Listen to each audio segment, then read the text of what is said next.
重回现代的第3年，盛明月在公司楼下再次见到了裴玉安。此时，盛明月刚结束一场会议，在等司机，而他来接他的女朋友。玉安，你可算来了。盛明月下意识侧眸，只见不远处一个男人撑着黑伞从车上下来，哪怕隔着朦胧的雨雾，盛明月还是一眼就认出两人。就在他转身扶着女友上车，目光不经意地和盛明月撞上了。这一瞬间，他脸上的淡然瞬间褪去，取而代之的是难以置信的错愕。没等盛明月反应过来，他撑着伞快步走到他面前。明月，是你吗？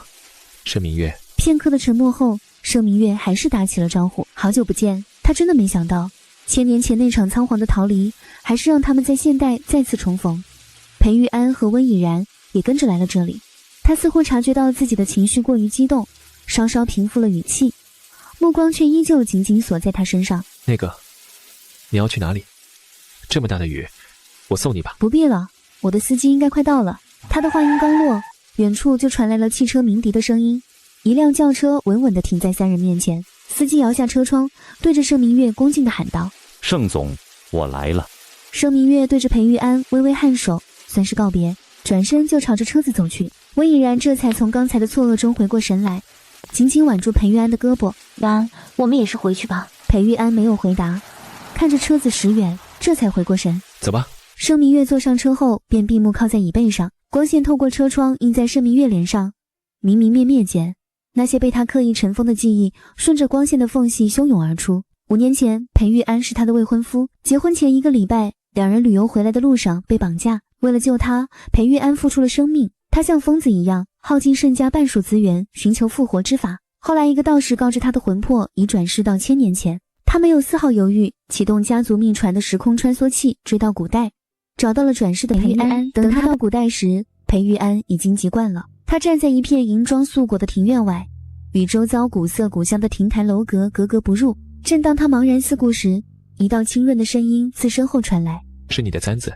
他转身撞进一双清澈如溪的眼眸，男子身着月白色青衫，腰束玉带，末发用玉簪束起，是裴玉安。后来他才知道，裴玉安是朝廷新科状元，被皇帝封为翰林院编修，暂居在这座皇家赐下的宅院。故人重逢，他心头一酸，眼泪不受控制地掉了下来。然而裴玉安只是垂眸看着他掉眼泪，眼神无半分怜悯，手中捏着那只从雪地里拾起的木簪。这是裴玉安的葬礼刚结束，他得到的遗物，一只略显粗糙的木簪，那是手工木簪，刚流行起来，他缠着他要的。裴玉安向来不擅长这些精细活，却还是应了下来。等他止住了眼泪，接过簪子，小心碰到了他的指尖，没有半分温度。他知道他一向对不放在心上的人是疏离的，可是没关系，他了解他。盛明月有信心让裴玉安再次爱上他，他赖在了他的身边，深知他性子冷硬疏离，不喜寂静和黑暗，所以每晚掌灯后会在廊下点亮一盏特制的琉璃灯。他素来爱吃清淡的糕点，每一份配比都十分严格，他便亲自下厨做出完美的糕点。而且裴玉安还有个不为人知的小习惯，他怕虫，刚进门他就看见一只飞蛾扑进灯盏，吓得他执笔的手猛地一顿，墨汁溅在奏折上。盛明月见他脸色微白，二话不说拿起书册，轻轻拍下飞蛾，笑着打趣：裴大人文能提笔安天下，竟怕这小小飞蛾。他耳根微红，却强装镇定：你休要胡说。在盛明月拿出驱虫的荷包后，他闭上了嘴巴。盛明月好笑地把荷包递给他，帮他研起膜来。看着他在灯下批阅公文的模样，盛明月想起现代的裴玉安。那个裴玉安是桀骜不驯的天之骄子，他会骑着摩托车带他兜风，会在他生理期时笨拙地煮红糖姜茶，会在他受委屈时拍着胸脯说有他在。而眼前的他，巨人之外谦谦君子，同样让他心动。相处日久，情愫渐生，慢慢的，他会带着他踏青，为他摘来漫山遍野的花，会在夏夜陪他坐在庭院里看星星，给他讲那些古老的传说。直到有一次，他不慎落水，高烧不退，迷迷糊糊中，他感觉到有人紧紧抱着他，求他不要离开。病好后，他向他表明了心意。在一个雪夜，他带着他来到城外的梅园，一天飞雪落在枝头，红梅映雪，他亲自向皇帝求了圣旨，为他描眉，为他戴上凤冠霞帔。婚后他从不纳妾，也不沾染风月，朝堂再忙也会抽出时间陪他，为他踏雪寻梅，只为博他一笑。在他练字时，从身后轻轻环住他手，把手教他写他的名字。就在他准备抛弃所有，准备留下来陪他的时候，能映照人心的传家宝传来异动，他看见了裴玉安一个怕虫的人，居然能为了公主温以然抓萤火虫。等他回过神来，已经是天亮了。裴玉安还没回来，宫里的内侍却先一步到来。盛明月接旨，公主殿下有请，即刻入宫。于是他一刻没停进了宫，可他没能见到公主。他们说公主还没醒，让他在外面等着，没人喊他起身。等裴玉安下朝来找他的时候，他已经在雪地里跪了4个时辰了。裴玉安眉眼间聚着怒气，朝他伸出手。就在他撑着裴玉安起身的时候，温以然身着华贵公主朝服出现在他面前。他垂眸看着他，语气带着毫不掩饰的轻蔑。裴大人，这就是你的妻子，倒是生了几分模样，可惜一点礼数都不懂。本宫允许你起来了。裴玉安瞥见他苍白的脸色和发颤的膝盖，微微皱眉。盛明月以为他多少会护着他的，以他的地位，这不过是一句话的事情。可他却对着温以然拱手致歉：公主恕罪，是臣管教无方，让内子冲撞了您。明月，还不快给公主赔罪！盛明月僵在原地，不可置信看向裴玉安。他记得他曾许诺他，礼数皆俗物，你不必勉强去学。往后有我在，定护你周全，无人敢因这点小事苛责你半分。这承诺才过了2年，他就忘记了。即便知道现在是他受了委屈，他也选择视而不见，甚至逼着他低头认错。膝盖的痛感顺着骨头缝钻心蔓延，他望着眼前的2人，喉咙像是被冰雪堵住，连呼吸都带着钝痛。我没错。盛明月缓缓抬起眼，眼底只剩凛冽的傲气与不甘。温以然闻言嗤笑一声，他抬手用力捏了捏裴玉安的衣袖，语气骄纵：裴大人，你听听，到现在还在嘴硬。本宫说他错了，他就是错了。裴玉安眉心紧蹙，见温以然还在看着他，他便接过他递过来的鞭子，沉声道：明月既犯了错，便该受罚。话落，鞭子直接抽在他身上。盛明月愣是没吭一声，眼底的傲气却愈发凛冽，死死盯着他，不肯有半分低头，直到滚烫的血液浸透了盛明月全身，裴玉安才停手。温以然见状，脸上露出满意的笑，他又故意刁难几句，这才得意洋洋地转身离去。直到温以然的身影彻底消失，裴玉安瞬间卸去冷硬，快步上前蹲下身，眼底满是心疼与懊悔。他小心翼翼将他打横抱起：明月，对不起，我也是没办法。回府后，裴玉安拿着药膏细细为他涂抹伤口，他的手不停发颤，声音里满是崩溃的哽咽：明月，对不起，我错了，我不该打你，不该让你受这种委屈。他一遍遍地道歉，额头抵着他的发顶，已然身份尊贵，我不能得罪他，否则不仅是我，连你都会陷入万劫不复。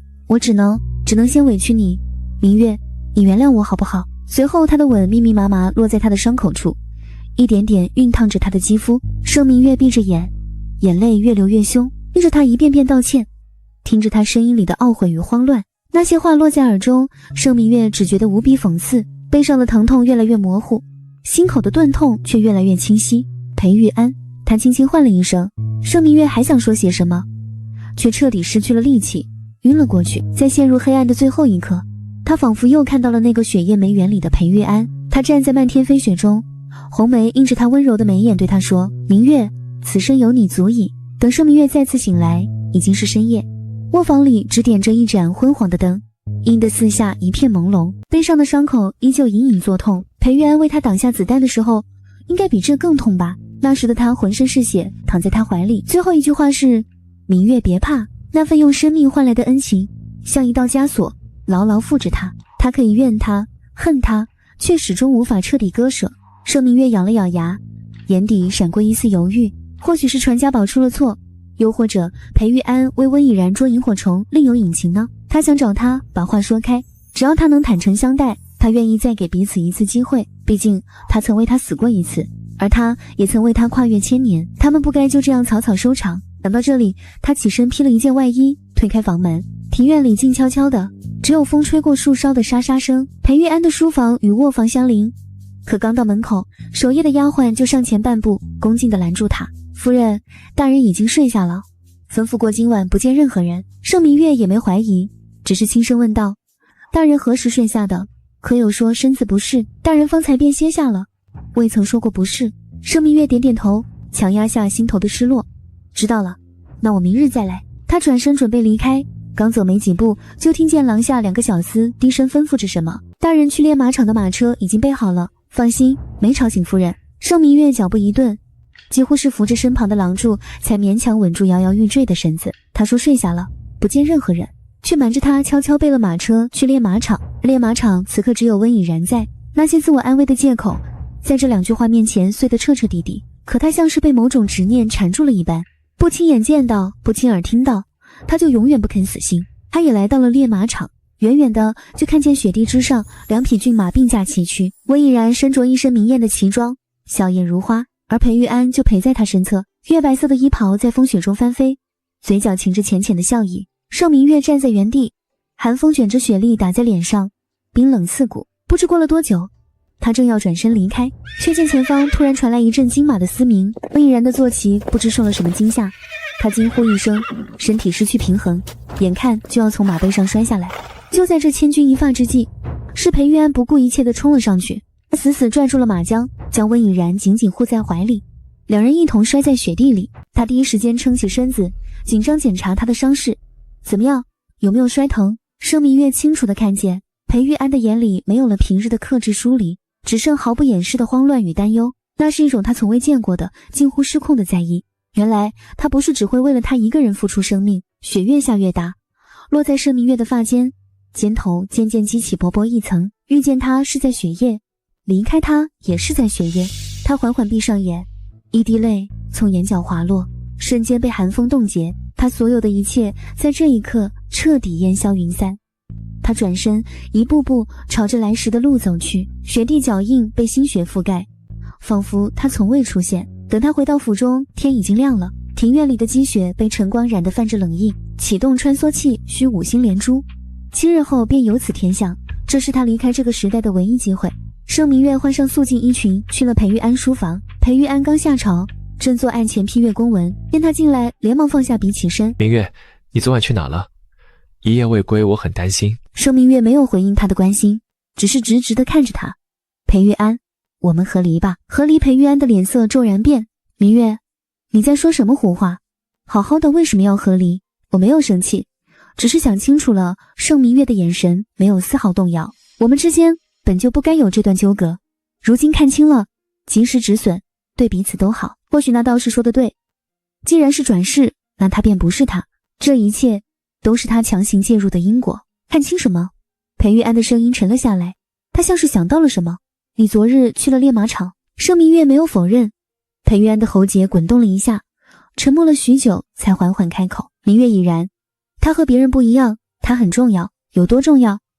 重要到你可以一次次委屈我，一次次欺骗我。盛明月忍不住追问，积压许久的失望在这一刻尽数爆发，眼底终于泛起嘲讽。玉安避开他的目光。他的存在牵扯着很多事，关乎着我的未来，甚至关乎着一些超出这个时代的东西。我不能失去他，更不能让他有任何意外。超出这个时代的东西，盛明月瞬间明白。他曾经听闻温以然2年前便向皇帝提议改良水车，说能提高灌溉效率。他在裴玉安手上看过设计图，很精巧，根本不像是这个时代能有的构想。原来温以然和他一样也是穿越来的，难怪裴玉安会对他如此特殊。比起他这个只带着一腔爱意而来的人，温以然显然握着他更想要的东西。盛明月忽然觉得眼前的枕边人有些陌生，从前的裴玉安不是这样的，他从来不会把他和任何人、任何东西放在一起权衡比较，他永远是他唯一的选择。盛明月的心一点点往下沉，密密麻麻的疼蔓延开来。他忍不住想，那个爱他娶他的人，到底是转世后有着相同容貌的裴玉安，还是前世爱他到骨子里的潜意识？他娶他的人是转世后相同容貌的裴玉安。或许从他转世失去记忆的那一刻起，从前那个爱他至深的裴玉安就已经不在了。眼前人只是拥有着相同的脸，他会为了温以然手中的现代知识低头，会为了朝堂上的权势妥协，会为了所谓的未来轻易牺牲掉他的真心。只有他傻傻抱着过去的回忆不肯放手。盛明月缓缓垂下眼，长长的睫毛遮住了眼底翻涌的情绪，只留下一片死寂的苍白。所以如果温以然让你娶她，你也会委屈我，对吗？裴玉安的脸色瞬间变得苍白，张了张嘴，却没能说出一句反驳的话。他的沉默就是最好的答案。盛明月笑了，笑得格外凄凉。那年出事的是裴玉安，可困住的人却是他盛明月。我知道了。他缓缓点头，平静开口。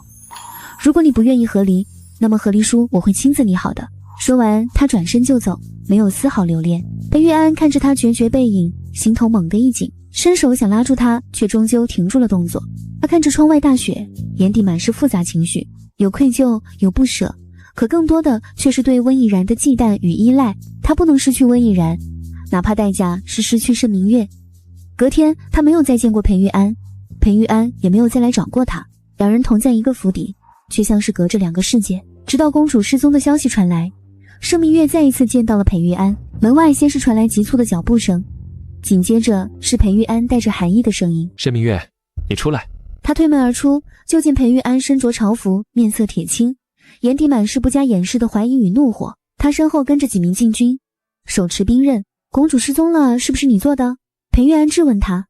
盛明月心头一冷，裴大人凭什么认为是我？裴玉安从袖中取出一枚玉佩，这是在他失踪的宫殿外找到的，上面刻着你的名字。那枚玉佩是婚后裴玉安亲手为他打造的，一共打造了一对，一人一个。他的遗失在不久前的雪夜，此刻他出现在温逸然失踪的现场，显然是有人刻意为之。一枚玉佩而已，不足以定我的罪。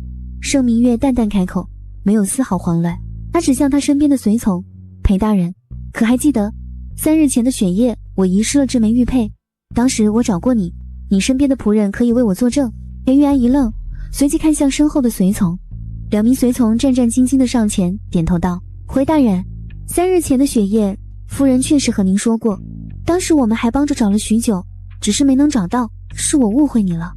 裴玉安的声音低沉，眼底的怒火褪去。盛明月没有接话，只是静静地站在原地，原来心寒到了极致，连辩解的欲望都没有了。就在这时，大理寺少卿匆匆赶来，神色凝重地递上一份卷宗。裴大人查到线索了，公主失踪前夜，有侍卫看到一名陌生男子在寝宫附近徘徊，经查证，那人是户部侍郎的亲信。裴玉安眉头一紧，户部侍郎贪腐一案正是温逸然前段时间在朝堂上揭发的，而背后推波助澜、搜集证据的人正是他自己。他本想借着温逸然的手清除异己，却没料到对方竟如此丧心病狂，敢绑架公主报复，立刻带人去查户部侍郎的下落。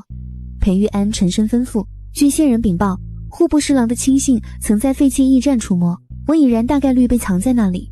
另外，备车去城郊废弃驿站，他转身就要往外走，脚步却被身后的大理寺少卿再次拦下。大人，我们在户部侍郎府邸搜到一封密函，他们的下一个目标是裴夫人。什么？裴玉安的脚步猛地顿住，盛明月对上他的目光，没有说话。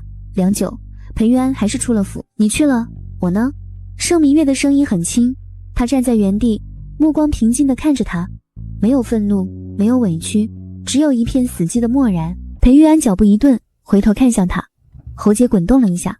明月，你待在府中，我已经让人加强了府中戒备，你不会有事的。盛明月平静点头，你去吧。裴玉安看着他还想说些什么，可时间不等人。盛明月看着裴玉安带着大批人马匆匆离去的背影，嘴角勾起一抹苦涩的笑。既然决定要走，便不该再为不值得的人牵动心绪。还有5天，等5星连珠出现，他就能回去了。回到卧房，他让所有侍卫守在门外，不允许任何人进来。可不知为何，他总觉得有些发困。没多久，他就沉沉睡去。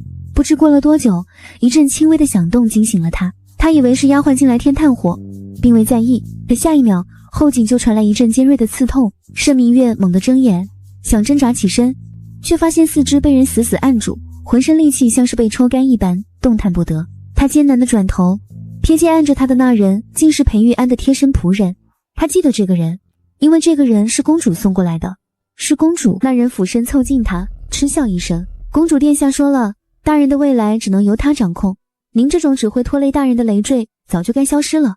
要怪就怪您太不识趣，非要占着裴夫人的位置，碍了公主的眼。原来如此，温逸然根本不是被动绑架，这从头到尾都是一场精心策划的戏。他故意被户部侍郎掳走，引裴玉安前去营救，又借着安插进来的人的手将他送入险境。盛明月想挣扎，想呼救，可身体却完全不听使唤，意识如同坠入无底深渊，一点点被黑暗吞噬。在彻底失去知觉的最后一刻，他脑海中闪过的是现代那个骑着摩托车带他兜风的少年。少年笑着回头：明月别怕，有我在。可如今再也没有人护着他了。黑暗是盛明月恢复意识后的唯一感知，四周一片死寂，没有丝毫光亮。盛明月不知道自己昏迷了多久，只觉得自己的喉咙干涩的像是要冒烟，每一次吞咽都带着尖锐的刺痛，提醒着他已经许久未曾沾水进食。他挣扎着想做起身，却发现手脚被粗糙的麻绳紧紧捆绑，饥饿感如同潮水般涌来，一阵阵绞痛着他的五脏六腑。有人吗？有人吗？他用尽全力从喉咙里挤出微弱的声音，回应他的只有死一般的寂静，连一丝风声都没有。他不甘心，又试着晃动身体，肘腕脚踝与麻绳摩擦产生剧痛，可他还是咬牙发出窸窸窣窣的声响。给我一口水。极致的干渴与饥饿让舍明月濒临崩溃，依旧没有任何回应。房间里阴冷刺骨，单薄的衣衫根本抵挡不住寒意，他的身体越来越冷，意识也开始变得模糊。他试着用肩膀去撞身边的石壁，撞了没几下，肩膀就传来钝痛，他不得不停下动作，大口喘着气。温以然、玉安，他喃喃地念着这两个名字，声音里满是嘲讽。一个处心积虑要置他于死地，一个在他生死关头在守护另一个人。他又喊了几声，直到喉咙彻底发不出声音。2天了，这2天里没有人来看过他，没有水，没有食物，只有无边无际的黑暗与寒冷。就在他的意识即将再次陷入沉睡时，耳边突然传来一阵脚步声。明月，明月，你在哪里？是裴玉安的声音。盛明月再次睁开眼，就看到了熟悉的房间摆设，还有裴玉安焦急的脸。正巧是早晨，丫鬟正要灭灯。别关灯。他带着难以掩饰的恐惧，用尽全力挤出几个字。裴玉安一愣，随即俯身，声音放得极柔：好，不关灯，都听你的。他转身吩咐丫鬟把房里所有的灯都点上，再搬几盏琉璃灯来，满是灯火驱散了黑暗。盛明月看着跳动的烛火，松了口气。他对床边侍好的裴玉安视若无睹。裴玉安絮絮叨叨地说着安慰的话，盛明月眼皮都未曾抬一下，只是缓缓将脸转向光亮最盛的方向。丫鬟端来温好的蜜水，裴玉安连忙接过，想喂给他喝。盛明月却偏头避开，他自己撑着虚弱的身体，伸手接过碗。裴玉安的眸光一暗，这次是我的错。盛明月终于开了口出去。裴玉安的手僵在半空，脸上的疼惜瞬间凝固。明月我，裴大人。盛明月打断他，转过头看他，3日之后就是你我和离之时，你选择了公主，我不怪你。他喝了2口蜜水，便将碗递还给丫鬟，随后重新闭上眼睛，不再看裴玉安一眼。裴大人请回吧。他的声音很轻，我累了，想休息，这里有丫鬟照顾就够了。裴玉安却忽略了他感人的话：明月，我不同意和离。没等裴玉安再说下去，他抬手用尽全身力气朝着他的脸颊狠狠扇了一巴掌。随着一声脆响，房间里的丫鬟奴仆纷纷跪了下去。裴玉安被打得偏过头，脸上瞬间浮现出清晰的掌印。他愣住了，满眼错愕地看着盛明月，还没回过神，就听见他冰冷的声音响起：裴玉安，你太把自己当回事了。见周围的奴仆都在偷偷看他，裴玉安沉下脸来：在这里，你除了我什么都没有，离开我你能去哪里？盛明月嘴角勾起一抹极致的嘲讽：我的去处就不劳裴大人费心了，没有你，我只会活得更好。她是盛家的掌上明珠，是盛家唯一的大小姐。这话像一把尖刀，狠狠扎进裴玉安的心里。最终裴玉安咬牙切齿地甩下一句：好，很好。盛明月听到了一声响亮的关门声，光亮依旧，心却沉入更黑暗的深渊。即使眼前一片光亮，可盛明月依旧摆脱不了那2日带来的阴影。只要房间里稍有动静，或是有人不小心挡住了光线，他就会瞬间惊醒，冷汗淋漓。他让人在房间里里外外都点了灯，可他还是不敢闭上眼睛。满是灯火，明明灭灭，映着他苍白的脸，也映着他眼底深不见底的荒芜。自从裴玉安被他气走后，就再也没管过这里的事。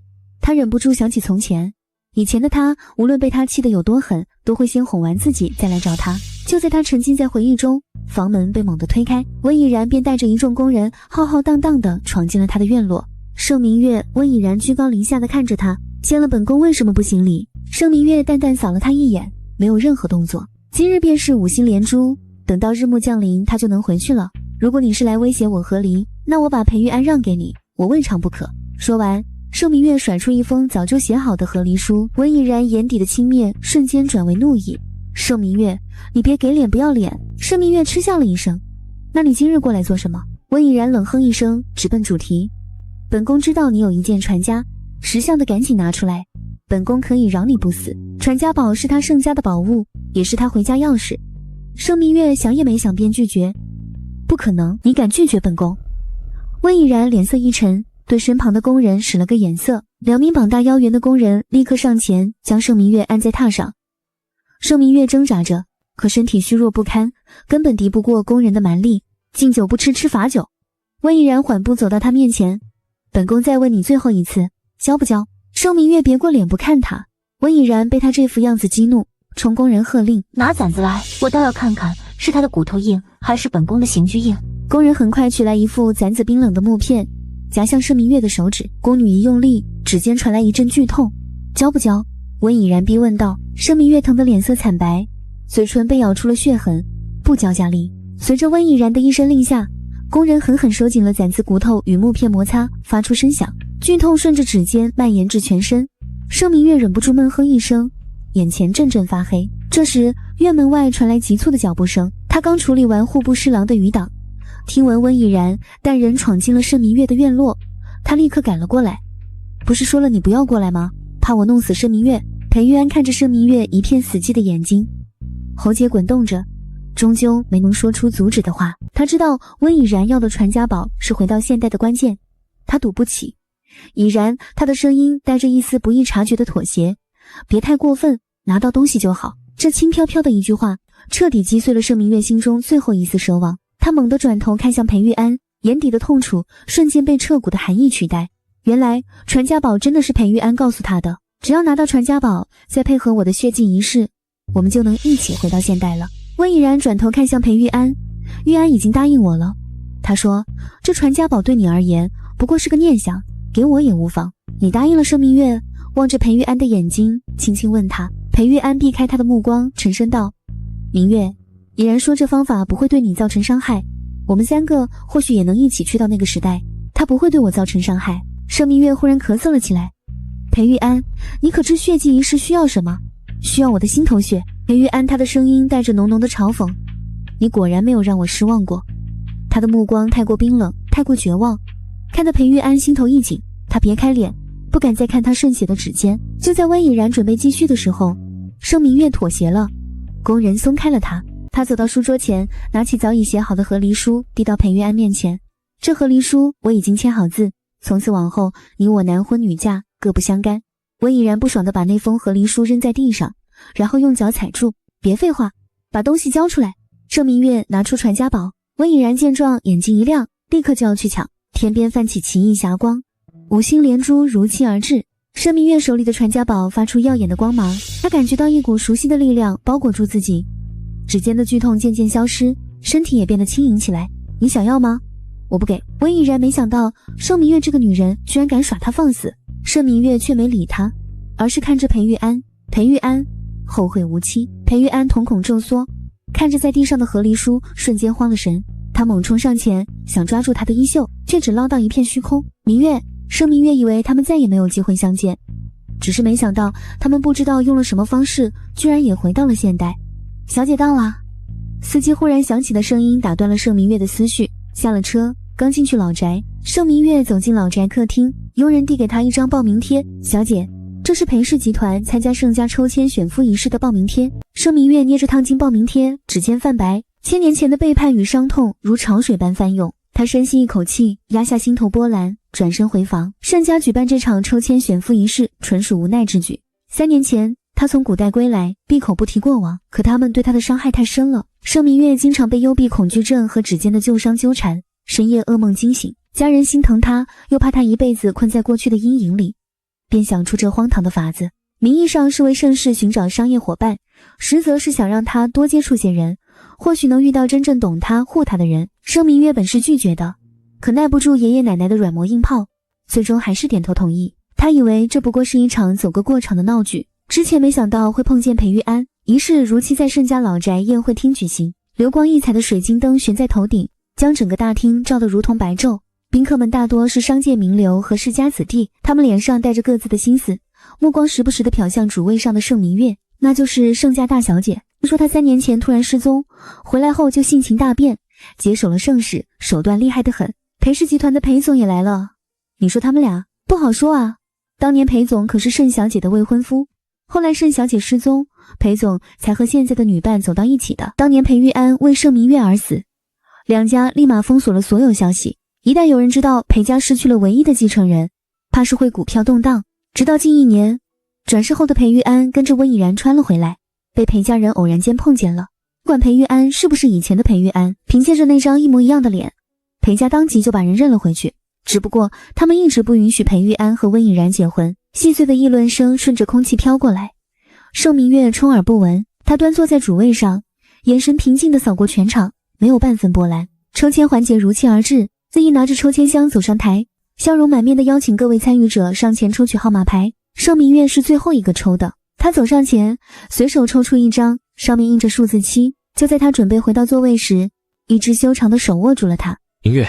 盛明月顿住脚步，这个声音他这辈子不会忘记。他没有回头，只是感觉指尖的旧伤又开始隐隐作痛。他仿佛又感受到了攒子收紧时的剧痛。裴玉安来到盛明月面前，一身剪裁得体的西装衬得他身形挺拔。他没有藏住眼底的急切与灼热，死死地盯着盛明月。3年未见，恍若隔世。明月，真的是你？他颤抖着手想去碰他的胳膊，却被盛明月侧身避开，手上落空。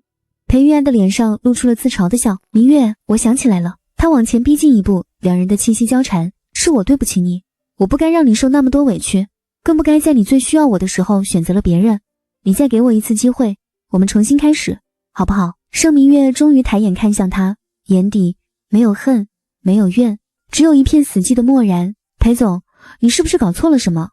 我们之间早在1000年前就结束了。裴玉安的心猛地一沉，还想再说些什么，却被盛明月冰冷的眼神堵了回去。就在这时，一道温和的声音从旁边传来：盛小姐，好久不见。盛明月转头看到顾世衍站在不远处，他是盛家的世交之子，也是国内著名的心理医学教授，这次是被爷爷奶奶特意邀请来的特邀嘉宾。顾世衍的目光落在盛明月微微泛白的指尖和紧绷的肩线上，瞬间察觉到他的不适。之前和你提过的心理创伤干预课题，我最近有了些新的研究成果，想和你探讨一下，不知你是否有时间？盛明月愣了一下，随即反应过来，他知道顾世衍的研究方向，也明白他是在为自己解围。他对顾世衍颔首，两人转身就要离开。裴玉安见状急了：明月，你别走。顾世衍眼疾手快，先一步握住了裴玉安的手腕。裴总，他的声音依旧温和，却带着一丝疏离。盛小姐现在不想谈，还请你尊重她的选择。裴玉安看着顾世衍，眼底闪过一丝怒意，可顾世衍的目光平静而坚定，没有丝毫退让。周围的宾客已经开始注意到这边的动静了。裴玉安顾及自己的身份，只能不甘心地松开手。角落里，温以然端着一杯红酒看着这一幕，眼底闪过浓浓的嫉妒与算计。他怎么也想不通，盛明月凭什么？他温以然在现代本就是温家捧在手心的大小姐，从小锦衣玉食，众星捧月，向来是别人仰望的存在。穿到古代后，她借着现代知识讨得皇帝欢心，成了尊贵的公主，更是把盛明月狠狠踩在脚下，让那个女人受尽委屈。当初刚穿回现代时，他以为裴玉安只能仰仗自己，可当得知裴玉安竟是京城顶级豪门，裴家失散多年的继承人被认祖归宗时，他差点喜极而泣。他以为自己走了天大的好运，只要牢牢拴住裴玉安，就能一跃成为裴家的少夫人。他精心打扮，刻意迎合，可他万万没想到，回到现代的裴玉安竟然慢慢记起了转世前的所有事。他不再对他言听计从，反而整日魂不守舍，眼里心里全是盛明月。那个他一直看不起的盛明月，温以然越想越气，胸口堵着烈火。他才是该站在高处被簇拥的人。他抿了一口红酒，辛辣的滋味刺激着味蕾，却压不下心底的怨毒。既然裴玉安念着旧情，那他就毁了盛明月的名声，让他在这圈子里再也抬不起头。到时候裴玉安就算再想护着他，也抵不过世俗的眼光和压力。温以然拿出手机，指尖快速地在屏幕上敲击着，发给早已联络好的媒体记者。很快，一个标题为豪门千金出轨修罗场的帖子登上热搜。温以然看着照片上的3人，勾起一抹得意的笑容。他就是要让盛明月当众出丑，要让所有人都知道盛明月不过是个水性杨花的女人。他要毁掉盛明月拥有的一切，就像当年在古代他想毁掉盛明月一样。盛明月跟着顾世衍来到老宅的花园，夜晚的风带着些许凉意吹在脸上，让他紧绷的神经稍稍放松。谢谢你，顾教授。盛明月停下脚步，转身对着顾世衍道谢，语气真诚。顾世衍看着他温和地笑了笑，举手之劳，我看你刚才脸色不太好，是哪里不舒服吗？他的目光落在他的指尖上，那里有一道浅浅的疤痕，是当年被攒子所伤留下的印记。盛明月摇了摇头，没事，只是有点闷。顾时也没有追问，只是点了点头，顺着他的话说，花园里的空气确实好一些。其实刚才说的课题，我确实有些想法想和你交流。我知道你经历过一些不好的事情，如果你愿意的话，我或许能帮到你。盛明月垂眸看着脚下的路，路灯的光晕落在他的发顶，投下淡淡的阴影。他一直知道顾时言的情况，作为顾家长房独子，又是国内顶尖的医学教授，年纪轻轻就声名鹊起，却迟迟没有成家。盛家与顾家是世交，爷爷奶奶常和他提起他，长辈们也早就数一两人，只是从前他和裴玉安早已经定情，所以他们都没在他面前提起这件事。盛明月没有立刻回答他的话，他抬头看向夜空中的星星，墨蓝色的天幕上繁星点点，亮得纯粹而干净，像1000年前那个雪夜，裴玉安陪他看的星星。那时他刚为他描完眉，轻声为他讲着牛郎织女的传说，只是那时的温柔早已被后来的背叛消磨殆尽。以后再说吧。盛明月收回目光，对着顾时言微微一笑，这笑容很淡，却比在宴会厅里多了几分真实。今天还是谢谢你，若不是他及时解围，他真不知道要被裴玉安的纠缠逼到何种境地。顾时言没有强求，只是温和地点了点头，像是单纯在讨论治疗这件事。好，如果你想聊了，随时可以找我。盛明月没有拒绝，两人并肩走在花园的小路上，顾时言配合着他的步伐，路灯将两人的影子拉得很长，交织在一起。走到门口时，盛明月没有再看裴玉安一眼，径直抬步走了进去。盛明月一进来就到了揭晓抽签结果的环节，不出意外是顾时言拿到了另外一张七，是盛明月刚刚给他的。等等，我也是七。裴玉安快步从人群中走出，手中举着一张同样印着七的号码牌，他眼神灼热地看向盛明月，仿佛在宣告自己的所有权。盛明月眯起眼睛，他不知道裴玉安怎么拿到这个号码牌的，明明刚刚在花园，他就把唯一的七给了顾时言。时间回到刚刚的花园，那时盛明月拒绝了顾时言的邀请，准备离开，手机忽然弹出了一条说他脚踏2条船的帖子，评论区更是不堪入目。顾时言也看到了，他沉吟片刻，认真地看着他。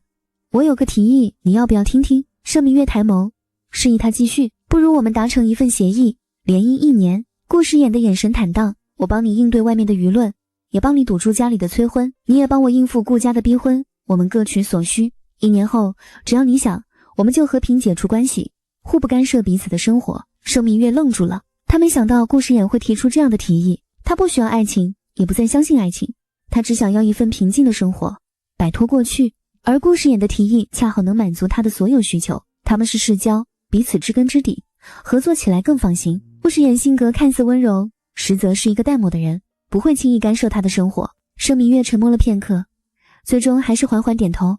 好，我答应你。顾时言对他的答应没有丝毫意外，那我们就签一份协议，把各项事宜都写清楚，避免后续产生纠纷。两人效率极高，很快就拟定好了协议。签完字，盛明月就把对应的号码牌给了顾时言。他不想嫁人，所以从一开始，那个对应的号码牌就在他手里。见盛明月没有反应，裴玉安嘶吼着冲上前，一把抓住盛明月的手腕。明月，你告诉我，这不是真的，我才是你抽到的未婚夫，对不对？盛明月被他抓得生疼，下意识地想挣脱，却被他攥得更紧。他看着眼前这个面目狰狞的男人，皱起了眉头。裴总，请你放手。我不放。裴玉安红着眼，死死地盯着他。你明明知道我心里只有你，1000年前是我错了，我不该让你受委屈，不该背叛你。可我已经知道错了，你为什么不给我机会？我现在什么都想起来了。盛明月，我曾经可是为你而死啊！你怎么这么狠心？可这些话落在盛明月耳中，却只觉得无比讽刺。听他说完这些话，盛明月轻轻笑了，笑容里带着浓浓的嘲讽。裴玉安，你说过既然转世你就不是他，现在我也承认你这句话了，放你自由。他用力甩开他的手，后退一步，拉开距离。我的选择与你无关，只与我自己有关。他一字一句，清晰而坚定。裴玉安，你醒醒吧，我们之间早就结束了。裴玉安踉跄着后退了几步，难以置信地看着他。他以为他心里还有他，以为他的冷漠只是因为怨恨，可此刻他眼底的死寂让他彻底慌了神。有恨才有爱，可他对他什么也没有。不可能。他摇着头，声音沙哑。你明明爱过我，1000年前你为了我跨越千年，你怎么可能说不爱就不爱了？盛明月的眼神暗了暗，长长的睫毛垂下，遮住了眼底翻涌的复杂情绪。千年前的爱，那确实是真的。他曾耗尽身家半数资源，只为寻他魂魄，再续前缘。当初他站在银装素裹的庭院外，再次见到他熟悉眉眼时，那时候他只觉得全世界没有比这更幸福了。他亲手为他做糕点，点琉璃灯，绣曲虫荷包，满心欢喜。可这份爱换来的是他一次次的背叛，一次次的偏袒，一次次的冷漠。雪地里4个时辰的跪拜，他一句维护都没有，反而逼着他向温以然赔罪。练马场里，他奋不顾身护住温以然，将他抛到九霄云外。地窖里暗无天日的囚禁，他却在外面守护着另一个人。指尖被攒子夹得血肉模糊时，他为了自己却没有阻止。现在的他对他只剩下厌恶与疲惫。他抬眸，眼底已恢复了惯有的冰冷与漠然，没有丝毫犹豫。盛明月对着台下负责仪式的管事扬声道：“解释一下这场误会。”盛明月没有再看裴玉安。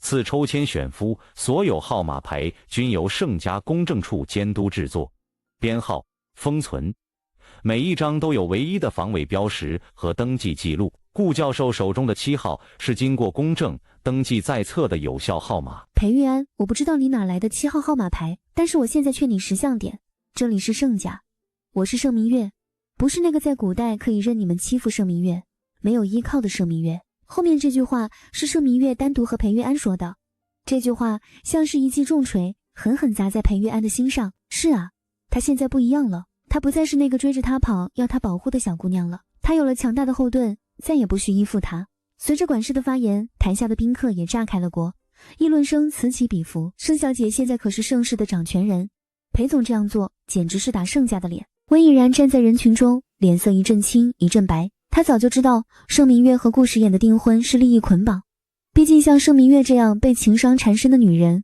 怎么可能轻易爱上别人？顾时衍也是，不过是为了应付家里的催婚，这样的契约婚姻根本经不起考验。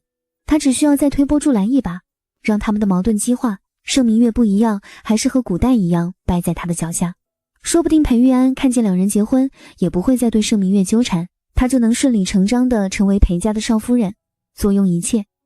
他没有想到裴玉安会拿出同样的7号，他以为裴玉安会死心的，他下意识地想上前帮裴玉安解围，却被身边的女伴悄悄拉住：“温小姐别去，现在上去只会把自己也卷进去。”温以然咬了咬牙，只能眼睁睁看着台上的裴玉安陷入窘境。裴玉安的眼神死死地盯着盛明月，喉咙滚动了几下，想说什么却被盛明月冰冷的眼神堵了回去。他手中的号码牌确实是他得知盛明月的号码是7后，逼着负责抽签的人偷偷换的。他以为神不知鬼不觉，却没想到盛明月会如此干脆利落地揭穿他。或许从一开始盛明月就没把另外一张号码牌放进去。张管事叫保安。盛明月不再看他，转头对张管事吩咐道，语气没有丝毫转圜的余地：“把裴总请出去以后，盛家老宅还有盛氏集团旗下所有产业都不欢迎他。”“是，大小姐。”张管事立刻应声，对着台下招了招手。几名身着黑色西装的保安快步上前，走到裴玉安身边：“裴总，请您跟我们走。”裴玉安看着逼近的保安，又看着台上神色冷漠的盛明月，心脏像是被生生撕裂。他想反抗，想嘶吼，可在盛明月那冰冷的目光下，所有的力气都像是被抽干了。走过顾时衍身边时，他恶狠狠地瞪了顾时衍一眼，可顾时衍只是淡淡地看了他一眼，随即转身走到盛明月身边，轻声问道：“还好吗？”盛明月轻轻摇了摇头。台下的议论声渐渐平息，宾客们看着台上并肩而立的两人，躲在角落里的温以然看着台上两人默契的模样，狠狠咬着后槽牙。他怎么也没想到事情会发展到这个地步。台上，盛明月深吸一口气，拿起麦克风，对着台下的宾客微微颔首，让大家见笑了。一场小小的误会已经解决了，接下来仪式继续。我和顾教授的订婚会在1个月后举行，届时欢迎各位赏光。在场所有人都不是蠢货，立马响起了一片掌声，将刚刚的不愉快压了下去。掌声落下，这场闹剧般的风波总算体面收尾。宾客们心照不宣地转移话题，宴会厅重归热闹，没人再提及裴玉安的失态与号码牌。盛明月与顾时衍并肩应酬了片刻，便以身体不适为由一同离场。回程的车上，两人一路无言。顾时衍安静地为他调暗车内灯光，全程没有追问半句，给了他足够的喘息空间，直到把他送到盛家。顾时言这才降下车窗，露出一张俊秀金贵的脸。盛明月，请问明天有空邀请你和我一起约会吗？在相处的2个礼拜里，他凭借着自己出色的专业能力，精准地记下了他所有的禁忌。在他发现他有幽闭恐惧症后，每次同行选餐厅必挑靠窗的开阔位置，参加活动也会提前确认场地布局，避开狭窄逼仄的通道。他第一次牵过他的手，就第一时间发现他手指上的伤痕。盛明月也没有隐瞒，这些伤痕在阴雨天会隐隐作痛。于是他便查阅了无数古籍医案，结合现代药理，亲手调配了温润的药膏，每隔几日便送来。这些事盛明月已让人做了，可顾时言这份态度终究是不一样的。他想未来另一半是顾时言，似乎也不错。让盛明月印象最深的是那次他深夜常被噩梦惊醒，无意间拨出了顾时言的电话。下一刻他就看见了从工作单位上赶过来的顾时言。盛明月以为他会安慰他，结果他一开口就是专业知识，从神经递质作用机制到心理创伤修复原理，那些旁人听来晦涩的内容，在他口中讲成了最有效的安眠曲，陪着他一次次从1000年前的黑暗噩梦中平静下来。盛明月起初是抗拒的，他习惯了独自承受一切，不愿将脆弱暴露在任何人面前。可顾时言像春日的细雨，一点点浸润着他冰封已久的心。1个月后的商业晚宴是2人订婚后首次共同出席的大型活动，2人并肩出现，俨然一对恩爱和睦的未婚夫妻。晚宴进行到一半，盛明月正与几位合作方交谈，忽然听到身后有人喊他。盛明月刚回头，就感觉到胸口的位置被打湿。呀！一声夸张的惊呼响起，温以然端着一个空酒杯站在他身后，脸上带着假意的惊慌。明月，真对不起，我刚才不小心没拿稳酒杯，把红酒洒在你身上了，这可怎么办呀？周围的目光瞬间聚焦过来，纷纷落在盛明月的胸口上。盛明月低头看着湿透的衣服，眉头紧紧蹙起。他知道温以然是故意的。温以然眼底闪过一丝得意，嘴上却依旧装着愧疚。我真的不是故意的，你看这礼服多贵重，要是留下污渍就不好了。我刚才看到走廊那边有个休息室，不如让服务员带你去清理一下。我已经让人准备好了干净的毛巾和吹风机，不会耽误你太久的。盛明月看着他假惺惺的脸，那些被刻意尘封的委屈与愤怒，如同冲破闸门的洪水，瞬间翻涌上来。这一次他不再是那个忍气吞声任人宰割的盛明月了，没有压抑自己的情绪。盛明月抬起手，狠狠一巴掌甩在了温以然脸上。温以然被打得偏过头，白皙的脸颊上瞬间浮现出清晰的五指印。他捂着脸，难以置信地看着盛明月，眼底的得意与伪装瞬间碎裂，只剩下错愕、愤怒与难堪。你敢打我？温以然还把自己当成了古代的公主。盛明月，你疯了，打你是给你长记性。盛明月收回手，捏了捏指尖，再敢我面前耍这些下三滥的手段，我让你吃不了兜着走。他说着，从随身的手包里抽出一张黑卡，随手扔在温以然面前。黑卡落在毛茸茸的地毯上。这礼服是高定限量款，造价7位数，不过我不和你计较，卡你拿着，里面的钱足够赔偿你的医疗费，不够再找我拿。你要是想报警，我奉赔到底。只不过我提醒你，真要闹到警局，闹上法庭，我盛明月不会输。他对着不远处的一个女服务员招了招手，服务员立刻走上前，脸上带着恭敬笑容。盛小姐，这边请，我带您去清理一下吧，别让污渍渗进布料里了。盛明月对着几个合作伙伴点了点头，算作歉意。服务员带着他朝着走廊深处走去。盛明月注意服务员没带他去休息室，反而拐进了一条偏僻通道。盛明月脚步一顿，警惕地问道，不是去休息室吗？这里是哪里？盛小姐，休息室临时有人在用，我带您去另一个更安静的地方，保证能好好清理礼服。盛明月心中的不安越来越强烈，刚想转身离开，却被服务员猛地推了一把。他踉跄着后退几步，撞在一扇门上，服务员快速开门将他推了进去，门被牢牢锁上，黑暗瞬间吞噬一切。屋间狭小逼仄，堆满了杂物，空气中弥漫着灰尘与霉味，没有一丝光线，只有无边无际的黑暗，像极了1000年前那个囚禁他的地方。瞬间恐惧如潮水般涌来，盛明月浑身发抖，立马蹲下，用双手紧紧抱住胳膊，可他的身体还是控制不住地蜷缩起来，呼吸变得急促而困难，眼泪不受控制地滑落，可喉咙像是被什么东西堵住，发不出任何声音，只剩下牙齿打颤的咯咯声。盛明月，好好享受这份黑暗吧。温以然声音隔门板传来，带着恶毒笑意，当年你能从地窖里活下来，这次我倒要看看谁还会来救你。你刚刚不是还挺有能耐的吗？来啊，你再来打我啊。就在盛明月濒临崩溃之际，门外传来急促而清晰的脚步声，紧接着是顾世眼焦急的呼喊：明月，盛明月，你在哪里？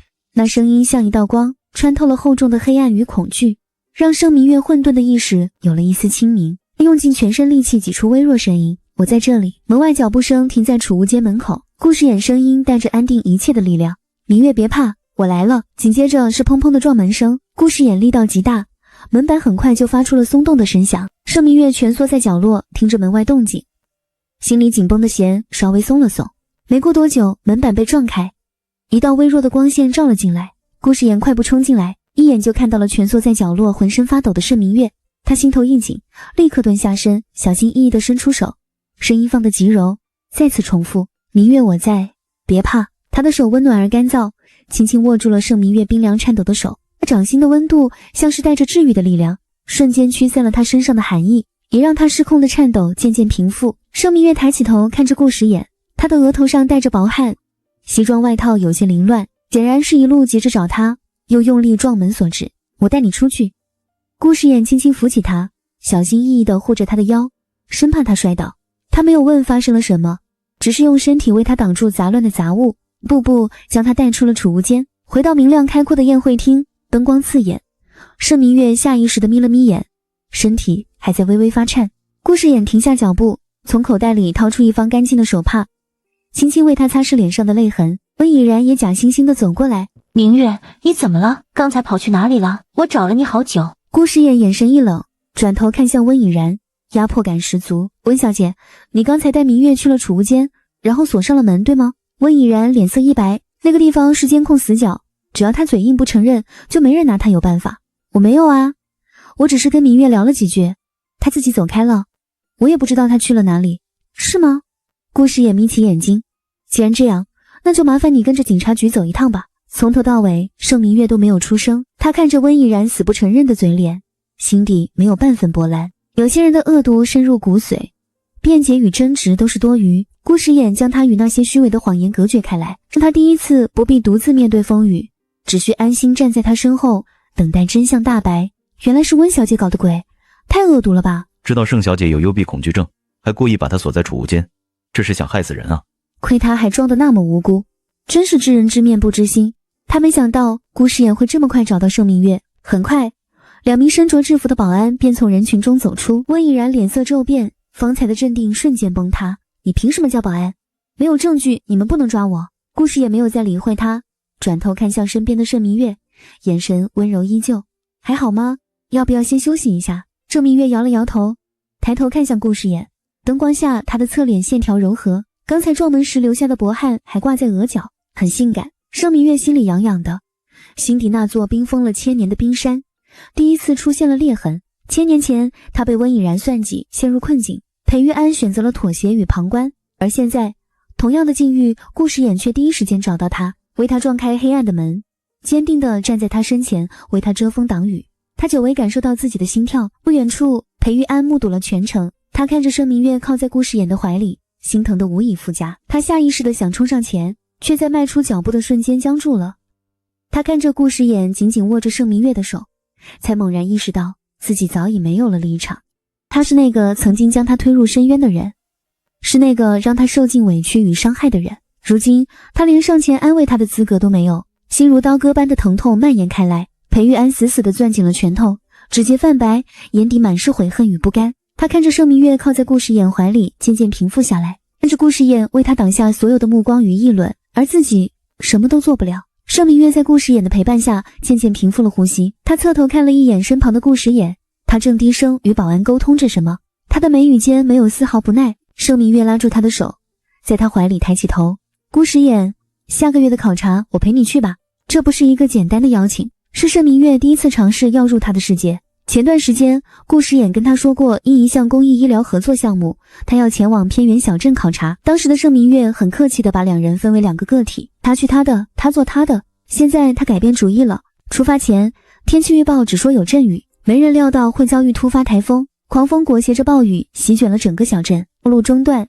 通讯时断时续，他们被迫困在了镇上唯一的民宿里。民宿的条件简陋，窗外狂风呼啸，雨点像石子般砸在玻璃上，发出噼里啪啦的声响。夜幕降临后，台风刮断了电线，整个房间瞬间陷入一片漆黑，没有丝毫光线的黑暗像浓稠的墨汁般将人包裹，瞬间勾起了盛明月深埋心底的恐惧。他下意识地蜷缩起身子，呼吸不由自主地变得急促。顾时眼循着他的气息轻轻坐在了床边，等他颤抖的幅度稍稍平复，他才鼓起勇气慢慢伸手揽住他的肩膀。他的手掌宽大而温暖，轻轻将他往自己身边带了带。要不要靠过来一点？